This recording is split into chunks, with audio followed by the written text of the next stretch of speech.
My name is Miyada Hassanain. I'm an economist, a researcher, and I'm a senior program officer at International Development Economics Associates. And I have the privilege of stepping in for our executive director, who sends his warm regards and who unfortunately could not be with us today. And while this is, of course, big shoes to fill, but nonetheless, I'm very honored and pleasured to be welcoming you today.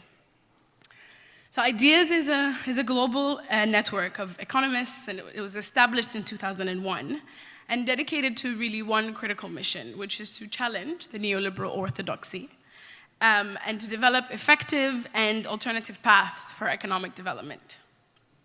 And is based in and led by economists and practitioners from the Global South. And this pluralist network is built on the conviction that mainstream economic paradigms and the policies that emanate from them have failed to deliver sustainable and equitable development for the Global South and especially for the African continent. And so our focus is specifically to develop rigorous heterodox analyses through research emanating from the Global South to amplify the visibility of these alternative ideas, to build capacity among young economists, and crucially to bridge gaps between academia, policymaking, activism, and research. And ACRA, of course, is very special to IDEAS. Our secretariat is here, and it's kindly hosted by the Institute for African Studies, which I know is represented here with us today at the University of Ghana. And the Department of Economics is also a very long-standing partner who we have worked with extensively on training young scholars, and who we wish to continue working with, especially on deepening feminist economics. And on behalf of our organization, I want to express our profound excitement about our collaboration with AfCoDD that has brought this pivotal conference to fruition. And our joint efforts, they go beyond today. We have a young scholars workshop which concluded yesterday, which we hosted in collaboration with AfCoDD and the university. And there were young scholars represented from 10 African countries.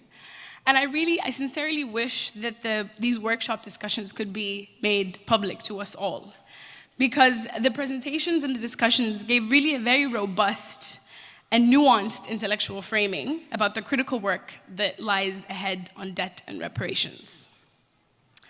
And in the next few minutes, I'll attempt to summarize some of these essential themes, which I think can help us very much framing the conversations that we'll be having in the next few days. First, the very fact that reparations have gained prominence on our agenda as researchers, policymakers, as academics, as activists, and more importantly, as African citizens, is a very important scholarly and political milestone. This is a demand which we must uphold without concession, and it constitutes a long overdue reckoning that the trajectory of economic, social, and political development of Africa was predetermined by structural inequality, conflict, and systemic dehumanization. So rigorously defining and advocating for this reparations agenda is not only symbolic, but is foundational to restorative justice.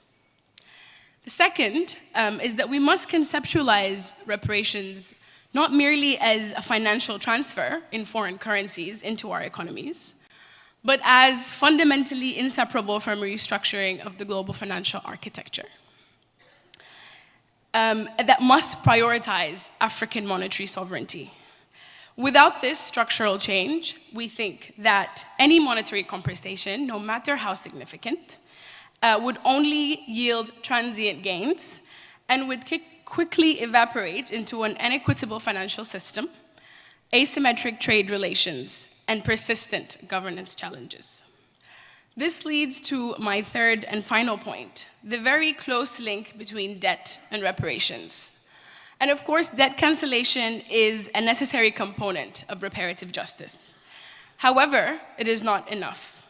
A truly transformative reparations framework demand that we confront and reject the very system that generates this unsustainable debt and knows only how to do so. This system is, of course, multifaceted. It includes existing financial architecture, but also encompasses geopolitical power imbalances and a global capitalist model that prioritizes market outcomes over human dignity and ecological sustainability. Therefore, a serious reparations agenda is at its core both an ideological stance against historical and ongoing exploitation, but it is also a forward-looking development strategy. It is a strategic framework aimed at remedying the exploitation of our planet, our people, and particularly, of course, our women who bear the heaviest of burdens, while building a sovereign and equitable future. I am very excited to be part of the conversations that will ensue over the next few days. And I welcome you all again. Thank you for being here.